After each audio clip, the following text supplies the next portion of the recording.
Hi, welcome back to Battleboards. My name's Richard, and today in this movie you're going to be looking at how I design the Battleboards layouts, which can be quite complicated. So there's a process that I go through, which you may find interesting, and so I hope you enjoy this movie.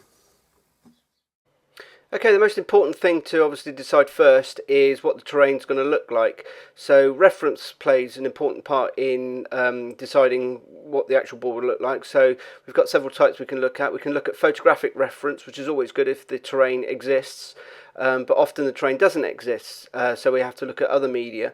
So concept art of reference from games is a very good one, because obviously they're aiming the concept art at the various different games. And if you're into historical battles, then obviously old historical photographs are perfect for working out what the terrain's going to look like. The other interesting terrain reference is movie reference, which is often wanted by my clients. So in that way we can look at an actual movie scene or segment and actually build a terrain around that. Or even a book will do as well. Once you've decided what project you would like to do, and you've looked at the reference and decided what style you want, then it's a case of then moving on to how to visualize that project so we both understand it. One way to do this is for me to provide these sketches or concept art sketches.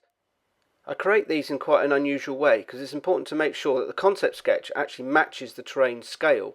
There's no point in me making a really good terrainscape if it doesn't actually work out when we actually come to build it. The way I do this is by doing a simple 3D model of the actual boards before I even do the sketch.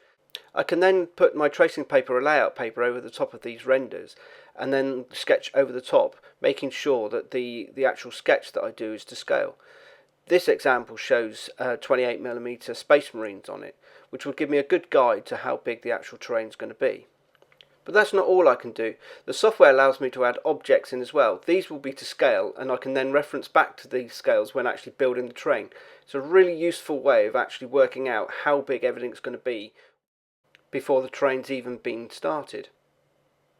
Here's another great example of how this can work. This 3D model represents a 4-foot by 4-foot table of an Italian village set on a large hillside, based around 1939. I needed to make several scale miniature buildings to fit into the layout. I used the 3D software to work out where the buildings were going to go and how many I needed, and more importantly how big they needed to be. So I made virtual representations of each building before I even started to make them. This allows me to move virtually around the board and see what effect the building and the structures have on the overall terrain. I can then check for pinch points or line of sight for where miniatures can see other miniatures, giving a balance to the overall game. Let's now have a closer look at how the board looked when it was finished. When comparing the 3D model with the final board, you can see that it's pretty close, and the client was more than happy and was amazed at how the final board looked like the concept. I can take this idea of using 3D models for making the terrain layout even further and make completely virtual boards. These would give you an amazing idea of what the board would actually look like prior to me making it. Let's start by having another look at a finished project. This is another 4-foot by 4-foot table made for a company called Fantastic Plastic Little Men. So I made up this small gaming table for them to play a game called Bushido, which is an oriental game, and also be used for things like Warhammer. But they needed to know what the table would look like before I made it. So I made this virtual board for them so they could actually look and see what the board looked like before I started the project. Again, this enabled me to spin around the board and look at the various angles, if you like, of the board and how it would look. I then rendered different views of the board, which I then emailed to them so they could approve the board scale and design. So why go to all this trouble just to create a design that they can look at? This is great for making sure that I know and understand what the project's involvement will be, as the last thing I want to do is make a mistake and have to remake something after I've finished it, which could be catastrophic. So what more can the software do to help? Let's look at this example of how I can copy and paste objects. I've just copied this tree and pasted it into a new location. This I can then spin around and see how it affects the board. This is a perfect way to give the client choices of how many trees, say, that he wishes to buy and what they would look like on the board if placed in this location. It's a great way of experimenting with different products, adding them to the board and seeing what effect it will have. Using this method, I can create a whole forest without actually having the trees at hand, making it far easier for me to show what it would look like without having to purchase loads of trees. This enabled them to make informed decisions about where to spend their budget and how many trees they would like to purchase. And as these virtual trees were made using photographs of the actual model custom trees we could make and provide, made this representation almost perfect. I then rendered out these images and then emailed them to the client for their approval. This gave them the confidence in knowing how many trees they needed to purchase to complete the display how they wanted it to look. Well, that's pretty fantastic if you just want to know how many trees you want. But let's have a look at what effect that has on the overall board design and the decision making that a client would have throughout the process. Let's have a look at this 6 foot by 4 foot Warhammer 40,000 terrain layout in more detail. This design we called Urban Toxic Wasteland, and it's a volcanic sort of landscape that feathers into a more urban district. First of all, the client was worried about the light colour of the tarmac impacting too much on the volcanic sector. So I've revisited this and made it a lot darker. I also felt that the buildings on the left hand of the board gave too much of an advantage over the other side. So I started to explore the idea of raising the rockwork up on the right hand side or the volcanic sector. Although this looked great and gave the board a real good dynamic, on reflection however, we actually decided, looking at this terrain layout, that it would give too much of an advantage of players looking down onto the road. Also, looking at the height of the cliff, it would be impossible for the defending troops to assault, creating a very unbalanced game. We still had the problem of the buildings on the far left, overlooking the terrain, so more cover would have to be given to the troops who are actually advancing across the table. In this final version, which the client opted for, we reduced the height of the mountains and took that away completely, and added more rockwork on the far right, so troops actually entering the table would have more ground cover. Again, we can see the advantages of having a 3D virtual model. By zooming in and skimming the ground at effectively miniature height, we can see what cover each miniature would have whilst trying to come across the bridge.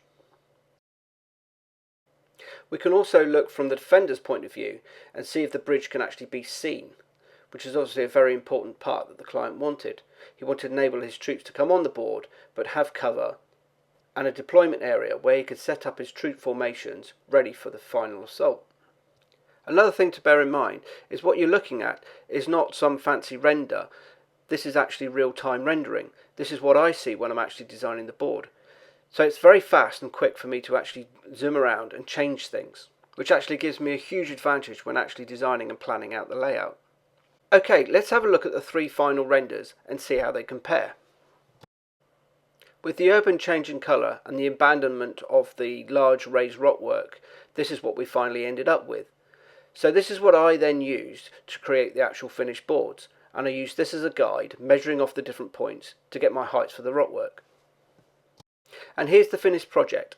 You can see that it's very close to the 3D model, although obviously some changes are made.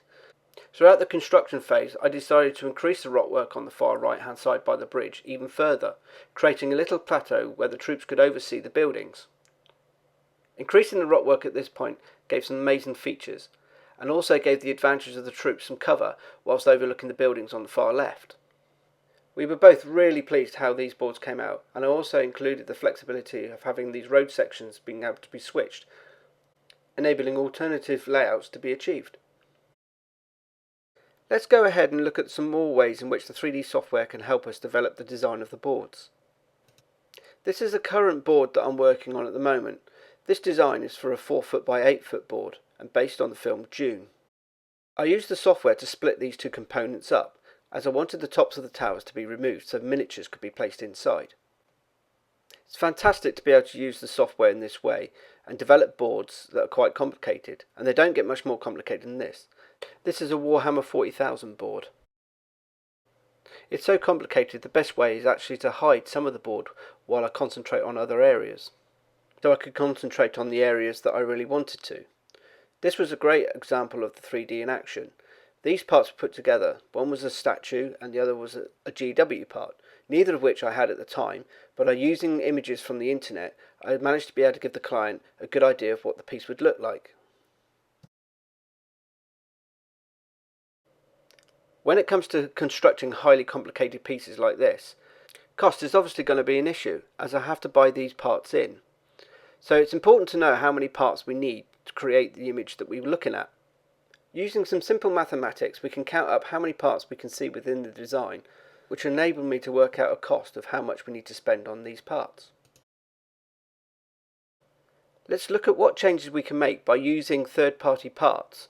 We can lower these buildings here to see what the effect will have on the overall design.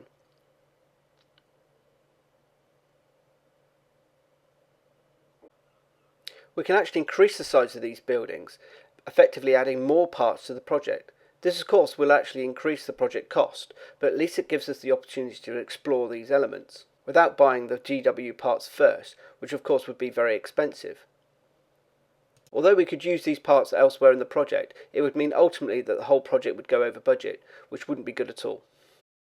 So let's look at saving some money. So we remove the extra height on these towers, and we'll remove the Shrine of Aquila. This is bound to save us some money, as the temple is quite an expensive part. This has left us with rather a large gap, so let's copy this building on the right hand side and paste that on the left hand side and see if that helps. This is a great way of exploring whether or not we need to buy third-party parts.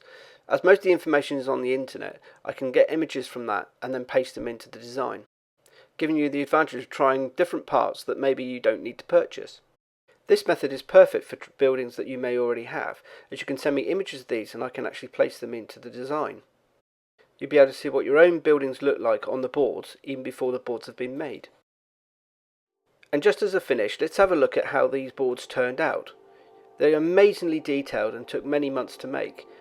You can see looking at the final boards that although they don't look exactly like the 3D model, as to build it exactly the same would have taken many months just to build the 3D model. But it was enough to show the client and he could agree that we both saw the same vision, and he was happy to proceed and let me have free rein on the rest of the construction.